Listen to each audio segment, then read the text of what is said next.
ನಮಸ್ತೆ ಬಂಧುಗಳೇ, ಒಂದು ವೆರಿ ಇಂಟರೆಸ್ಟಿಂಗ್ ಎಪಿಸೋಡ್ಗೆ ನಿಮ್ಮೆಲ್ಲರಿಗೂ ಸ್ವಾಗತ.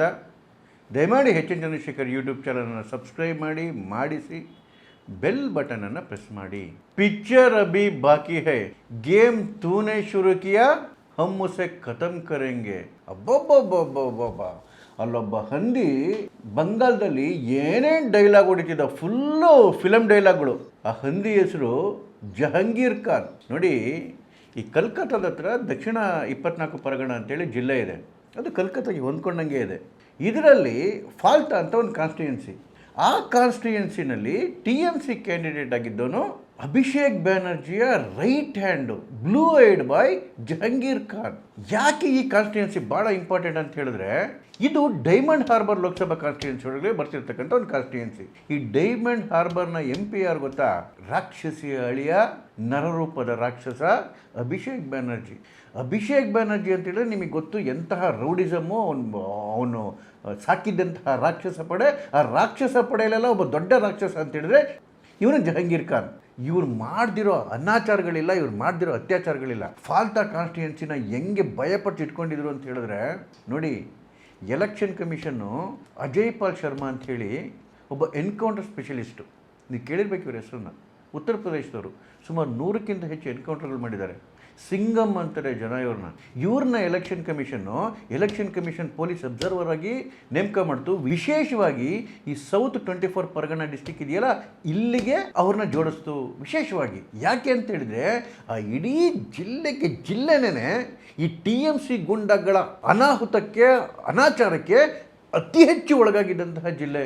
ಕಲ್ಕತ್ತಾಗೆ ಹೊಂದ್ಕೊಂಡಿರೋದು. ಇದು ಪುಣ್ಯಾತ್ಮ ಅಭಿಷೇಕ್ ಬ್ಯಾನರ್ಜಿಯ ಕಾನ್ಸ್ಟಿಟ್ಯೂನ್ಸಿ ಬೇರೆ, ಡೈಮಂಡ್ ಹಾರ್ಬರಲ್ಲಿ ಬರೋದು. ಎಲೆಕ್ಷನ್ಗೆ ಮುಂಚೆ ಇವರಿಬ್ಬರದ್ದು ಅವತಾರಗಳು ನೋಡಬೇಕಿತ್ತು, ಭಾಷಣಗಳು ನೋಡಬೇಕಿತ್ತು, ಡೈಲಾಗ್ಗಳು ನೋಡಬೇಕಿತ್ತು. ಈ ಸಿಂಗಮ್ ಅಂತ ಹೇಳೋರಲ್ಲ ಅಜಯ್ ಪಾಲ್ ಶರ್ಮಾ ಅವ್ರೇನು ಮಾಡಿದ್ರು, ಸೀದಾ ಜಹಂಗೀರ್ ಖಾನ್ ನೋಡ್ಕೊಂಡು ಅವ್ನ ಮನೆಗೆ ಹೋದ್ರು. ಯಾಕೆಂತ ಹೇಳಿದ್ರೆ ಅಷ್ಟೊತ್ತಿಗಾಗಲೇ ಜನ ತುಂಬ ಕಂಪ್ಲೇಂಟ್ ಮಾಡಿದ್ರು, ನಮಗೆ ಭಾಳ ಚಿತ್ರಹಿಂಸೆ ಕೊಡ್ತಾ ಇದ್ದಾರೆ, ವೋಟ್ ಮಾಡೋದಕ್ಕೆ ಬಿಡಲ್ಲ ಅಂತ ಹೇಳ್ತಾ ಇದ್ದಾರೆ, ವೋಟ್ ಮಾಡಿದ್ರೆ ಕೈಕಾಲು ಕತ್ತರಿಸ್ತೀವಿ ಅಂತ ಹೇಳ್ತಾ ಇದ್ದಾರೆ, ಮನೆಗೆ ನುಗ್ಗಿ ಹೆಣ್ಮಕ್ಳು ಅತ್ಯಾಚಾರ ಮಾಡ್ತೀವಿ ಅಂತ ಹೇಳ್ತಾ ಇದ್ದಾರೆ, ನಿಮ್ಮ ಹೆಣ್ಮಗಳನ್ನ ಒತ್ಕೊಂಡು ಹೋಗ್ತೀವಿ ಅಂತ ಹೇಳ್ತಾ ಇದ್ದಾರೆ ಅಂತ.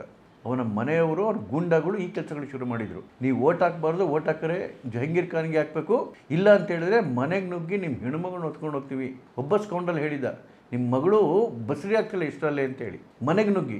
ಆ ಕಂಪ್ಲೇಂಟ್ಗಳು ಅಜಯ್ ಪಾಲ್ ಶರ್ಮಾ ಅವರಿಗೆ ತಲುಪಿತ್ತು. ಸೊ ಈ ಜಹಂಗೀರ್ ಖಾನ್ ನೋಡ್ಕೊಂಡು ಅವ್ರ ಮನೆಗೆ ಹೋದ್ರು. ಇರಲಿಲ್ಲ ಅವನು, ಅವ್ರ ಮನೇಲಿದ್ದವ್ರನ್ನ ಆಚೆಗಡೆ ಕರೆದು ನಿಲ್ಲಿಸಿ ಅಲ್ಲೇನೇ ಜನಗಳ ಮುಂದೆ ವಾರ್ನಿಂಗ್ ಕೊಟ್ಟರು, ಇದೇ ರೀತಿ ಬಾಲ ಬಿಚ್ಕೊಂಡೋದ್ರೆ ಸರಿಗಿರಲ್ಲ ಅಂತ ಹೇಳಿ. ಏಪ್ರಿಲ್ 27ನೇ ತಾರೀಕು ಒಂದು ಸಭೆಯಲ್ಲಿ ನಿಂತ್ಕೊಂಡು, ನೋಡಿ ಏಪ್ರಿಲ್ 29ಕ್ಕೆ ಎಲೆಕ್ಷನ್ನು, ಏಪ್ರಿಲ್ 27ಕ್ಕೆ ಒಂದು ಸಭೆಯಲ್ಲಿ ನಿಂತ್ಕೊಂಡು ಇವನು ಜಹಂಗೀರ್ ಖಾನ್ ಡೈಲಾಗ್ ಹೊಡಿತಾನೆ ಅಜಯ್ ಪಾಲ್ ಶರ್ಮಾ ಮೇಲೆ, ನೀನು ಸಿಂಗಮ್ ಆದರೆ ನಾನು ಪುಷ್ಪ. ಅವ್ನು ನೆಟ್ಟಗೆ ಪುಷ್ಪ ಅಂತ ಹೇಳೋಕ್ಕೂ ಬರಲ್ಲ, ಪುಷ್ಪ. ಪಿಕ್ಚರ್ ಮುಗಿದಿಲ್ಲ, ಪಿಕ್ಚರಿನ ಬಾಕಿ ಇದೆ, ನೀನು ಶುರು ಮಾಡಿದ್ಯಾಟ, ನಾನು ಮುಗಿಸ್ತೀನಿ ಅದನ್ನು ಅಂತೇಳಿ. ಏಪ್ರಿಲ್ 29ಕ್ಕೆ ಎಲೆಕ್ಷನ್ ನಡೀತಿತ್ತಲ್ಲ, ಆ ಫಾಲ್ಟಾದಲ್ಲಿ ಯಾವ್ಯಾವ ರೀತಿ ಅನಾಚಾರ ಮಾಡಿದ್ರು ಅಂತ ಹೇಳಿದ್ರೆ, ಅಲ್ಲಿರ್ತಕ್ಕಂಥ ಏನು ಎಲೆಕ್ಷನ್ ಆಫೀಸರ್ಗಳಿದ್ರಲ್ಲ ಎಲ್ಲರೂ ಇವ್ರು ಏಜೆಂಟ್ಗಳೇನೆ. ಆ EVM ಅಲ್ಲಿ BJPಯ ಏನು ಮಾರ್ಕ್ ಇರುತ್ತಲ್ಲ, ಕಂಪ್ಯೂಟರ್ ಸ್ಟಿಕ್ಕರ್ ಹಾಕ್ಬಿಟ್ಟಿದ್ರು. ನೀವು BJPಗೆ ಗೊತ್ತಕ್ಕೆ ಸಾಧ್ಯ ಇಲ್ಲ. ಎಲೆಕ್ಷನ್ ಕಮಿಷನ್ ಇಡೀ ಎಲೆಕ್ಷನನ್ನೇ ಕ್ಯಾನ್ಸಲ್ ಮಾಡಿಬಿಟ್ಟು ಅದನ್ನು ಮೇ 21ನೇ ತಾರೀಕಿಗೆ ಫಿಕ್ಸ್ ಮಾಡ್ತು. ಇಡೀ ಫಾಲ್ಟಾ ಕಾನ್ಸ್ಟಿಟ್ಯೂನ್ಸಿಗೆ ಕಂಪ್ಲೀಟ್ ಎಲೆಕ್ಷನನ್ನು ಕೌಂಟರ್ ಮ್ಯಾಂಡ್ ಮಾಡಿ ಮತ್ತೆ ರೀಪೋಲಿಂಗ್ 21ಕ್ಕೆ ಆರ್ಡರ್ ಮಾಡ್ತು. ಆ ಎಲೆಕ್ಷನಿಗೆ ಮುಂಚೆ ಇವರು ಹೊಡೆದಿದ್ದ ಡೈಲಾಗ್ಗಳು ನೋಡಬೇಕಿತ್ತು, ಅಭಿಷೇಕ್ ಬ್ಯಾನರ್ಜಿ ಹೊಡೆದಿದ್ದ ಡೈಲಾಗ್ ನೋಡಬೇಕಿತ್ತು. ಫಾಲ್ಟಾದಲ್ಲಿ ಇನ್ನು 10 ಜನ್ಮ ಎತ್ಕೊಂಬಂದ್ರೂ ನೀವು ಗೆಲ್ಲಕ್ಕಾಗಲ್ಲ ಅಂತೇಳಿ BJP ಅವ್ರಿಗೆ ಚಾಲೆಂಜ್ ಮಾಡಿದ್ದು. ಆ ಸ್ಕೌಂಡ್ರಲ್ ಅಮಿತ್ ಶಾಗೂ ಚಾಲೆಂಜ್ ಮಾಡಿದ್ದ, 4ನೇ ತಾರೀಕು ಬರಲಿ, ಜನಗಳಿಗೆ ಹೇಳಿದ್ದು 4ನೇ ತಾರೀಕು ಬರಲಿ, ಡೆಲ್ಲಿಯ ಯಾವಪ್ಪ ಬಂದು ನಿಮ್ಮನ್ನು ಕಾಪಾಡ್ತಾನೆ ನೋಡಿ ಅಂತೇಳಿ. 4ನೇ ತಾರೀಕು ಬಂತಲ್ಲ, ಯಾರನ್ನು ಕಾಪಾಡಬೇಕು ಇವಾಗ? ಈ ಎಲ್ಲೆಲ್ಲಿ ಬಿಲ್ಗಳು ಸೇರ್ಕೊಂಡ್ಬಿಡುವ ಈ ಹಂದಿನ ನಾಯಿಗಳು TMC ಅವು. ಈ ಜಹಾಂಗೀರ್ ಖಾನ್ ಅಂತೂ ಅಷ್ಟೊಂದು ನಿಗರ್ತಿದ್ದವನು, ಪುಷ್ಪ ನಾನು, ಹೆದರಲ್ಲ ನಾನು, ಹೂವಲ್ಲ ಬೆಂಕಿ ನಾನು, ಏನೇನೋ ಡೈಲಾಗ್ ಹೊಡಿತಿದ್ದವನು. ಈಗ 21ಕ್ಕೆ ಎಲೆಕ್ಷನ್ ಇದೆಯಲ್ಲ, ನಾನು ಎಲೆಕ್ಷನ್ಗೆ ನಿಲ್ಲಲ್ಲ, ನನ್ನ ಎಲೆಕ್ಷನಿಂದ ನಾನು ನಿವೃತ್ತಿ ಹೊಂದ್ತಾ ಇದ್ದೀನಿ ಅಂತೇಳಿ ಪ್ರೆಸ್ ಮೀಟ್ ಮಾಡಿ ಹೇಳ್ತಾನೆ. ಯಾಕೆಂದರೆ ಅವ್ನು ಕೊಟ್ಟಿದ್ದ ರೀಸನ್ ಬೇರೆ ನೋಡಬೇಕಿತ್ತು. ಸುವೇಂದು ಅಧಿಕಾರಿ ಅವರು ನಮ್ಮ ಫಾಲ್ಟಾಗೆ ಸ್ಪೆಷಲ್ ಪ್ಯಾಕೇಜ್ ಕೊಟ್ಬಿಟ್ಟಿದ್ದಾರೆ, ಅದರಿಂದ ಫಾಲ್ಟಾ ತುಂಬ ಉದ್ಧಾರ ಆಗ್ತಿದೆ, ಶಾಂತಿ ಕಾಪಾಡೋದಕ್ಕೋಸ್ಕರ ನಾನು ಎಲೆಕ್ಷನಿಂದ ನಿವೃತ್ತಿ ಆಗ್ತಾ ಇದ್ದೀನಿ ಅಂತ ಹೇಳಿ ಸುವೇಂದು ಅಧಿಕಾರಿ ಒಳ್ಳೆ ಮಾತು ಹೇಳಿದ್ರು. ಇವ್ರ ಯೋಗ್ಯತೆಗೆ ಒಬ್ಬ TMC ಏಜೆಂಟ್ ಸಿಗ್ತಾ ಇಲ್ವಂತೆ ಪೋಲಿಂಗಲ್ಲಿ ಕೂತ್ಕೊಳ್ಳೋಕ್ಕೆ. ಹಿಂದೂಗಳ ಅಬ್ರ ನೋಡ್ರಿ ಹೆಂಗಾಗಿದೆ ಬೆಂಗಾಳದಲ್ಲಿ. ಇಡೀ ಬೆಂಗಾಳನೇ ಜೈ ಶ್ರೀರಾಮ್ ಘೋಷಣೆ. ಇಡೀ ಬೆಂಗಾಳವೇ ಕುಂಕುಮಮಯ, ಕೇಸರಿಮಯ. ಅಲ್ಯಾರು ಮೋದಿಜಿಗೆ ಜೈ ಅಂತ ಹೇಳ್ತಾ ಇಲ್ಲ, ಅಲ್ಯಾರು ಅಮಿತ್ ಶಾಕ್ಕೆ ಜೈ ಅಂತ ಹೇಳ್ತಿಲ್ಲ, ಅಲ್ಯಾರು ಸುವೇಂದು ಅಧಿಕಾರಿಗೆ ಜೈ ಅಂತ ಹೇಳ್ತಾ ಇಲ್ಲ, ಅಲ್ಯಾರು ಬಿಜೆಪಿಗೆ ಜೈ ಅಂತ ಹೇಳ್ತಿಲ್ಲ. ಯಾಕೆಂತಿಲ್ಲ, ಅವ್ರು ಯಾರು ಬಿಜೆಪಿ ಕಾರ್ಯಕರ್ತರಲ್ಲ, ಸಾಮಾನ್ಯರಲ್ಲಿ ಸಾಮಾನ್ಯ ಹಿಂದೂಗಳು. ಹಿಂದುತ್ವದ ಕಿಚ್ಚು ಯಾವ ಮಟ್ಟಿಗೆ ಹತ್ತಿದೆ ಅಂತ ಹೇಳಿದ್ರೆ ಇಡೀ TMCಯ ಆ ಗುಂಡ ರಾಜ್ಯವನ್ನ ಭಸ್ಮ ಮಾಡಿ ಬಿಸಾಕ್ತಾ ಇದೆ. ಯಾವ ಮನೆಗೆ ದಮ್ಮಿದ್ರೆ ಬಂದು ಓಟ್ ಕೇಳ್ತಾನೆ ಇವತ್ತು TMC ಓಟ್ ಹಾಕಿ ಅಂತೇಳಿ ಫಾಲ್ಟಾದಲ್ಲಿ. ಮಮತಾ ಬ್ಯಾನರ್ಜಿಗೂ ಹೇಳಿಲ್ಲ, ಅಭಿಷೇಕ್ ಬ್ಯಾನರ್ಜಿಗೂ ಹೇಳಿಲ್ಲ ನಾನು ನಿವೃತ್ತಿ ಹೊಂದ್ತಾ ಇದ್ದೀನಿ ಅಂತೇಳಿ. ಇದಕ್ಕಿದ್ದಂಗೆ ಕರೆದ್ಬಿಟ್ಟು ಪ್ರೆಸ್ ಮೀಟ್ ಮಾಡಿಬಿಟ್ಟು ತಪ್ಪಿಸ್ಕೊಂಡು ಓಡೋಗ್ಬಿಟ್ಟ. ಇಷ್ಟು ದಿವಸ ಕಾಣಿಸೇ ಇರಲಿಲ್ಲ ರಿಸಲ್ಟ್ ಬಂದ ಮೇಲೆ. ಈಗ ಇದಕ್ಕಿದ್ದಾಗೆ ಬಂದ, ಪ್ರೆಸ್ ಮೀಟ್ ಮಾಡ್ದ, ಹೇಳ್ದ, ಮತ್ತೆ ತಿರ್ಗೋಗಿ ಬೆಲ ಸೇರ್ಕೊಂಬಿಟ್ಟ. ಇದು ಇವತ್ತು ಆ ನಾಯಿಗಳ ಹಂದಿಗಳ ಕಥೆ ಆಗಿರೋದು ಬೆಂಗಾಲದಲ್ಲಿ. ಇಷ್ಟು ದಿವಸ ಮಾಡಿರೋ ಅನ್ಯಾಯ, ಅತ್ಯಾಚಾರ. ಸುವೇಂದು ಅಧಿಕಾರಿ ಸರ್ಕಾರ ಒಬ್ಬೊಬ್ಬನ್ನು ಒದ್ದೊದ್ದು ಒಳಗಡೆ ಆಗ್ತಾ ಇದೆ ರೌಡಿ ಎಲಿಮೆಂಟ್ಗಳನ್ನ. ಅದಕ್ಕೇನೆ ಡೈಲಾಗ್ ಹೊಡಿಯೋಕೆ ಮುಂಚೆ ನಿಜವಾದ ತಾಕತ್ತು ದಮ್ಮು ಇದೆ ಅಂತ ನೋಡ್ಕೋಬೇಕು. ದಮ್ಮು ತಾಕತ್ತಿದ್ರೆ ಗಟ್ಟಿಯಾಗಿ ನಿಂತ್ಕೊಂಡು ಎಲೆಕ್ಷನ್ ಫೇಸ್ ಮಾಡಬೇಕಿತ್ತು. ಬಿಜೆಪಿ 2 ಲೋಕಸಭಾ ಚುನಾವಣೆ ಗೆದ್ದಾಗಲೂ ಇಡೀ ದೇಶದಲ್ಲಿ ನಾಮೋನಿಷನ್ ಆಗೋದಿದ್ದಾಗಲೂ ಕೂಡ ವಾಜಪೇಯಿ ಅವರು ಹೇಳಿದ್ರು, ನ ದೈನ್ಯಂ ನ ಪಲಾಯನಂ, ದೈನ್ಯಕ್ಕೂ ಇದು ಮಾಡೋದಿಲ್ಲ, ಓಡು ಹೋಗಲ್ಲ ಅಂತೇಳಿ. ಇದು ಗಂಡಸ್ತನ, ಇದು ತಾಕತ್ತು.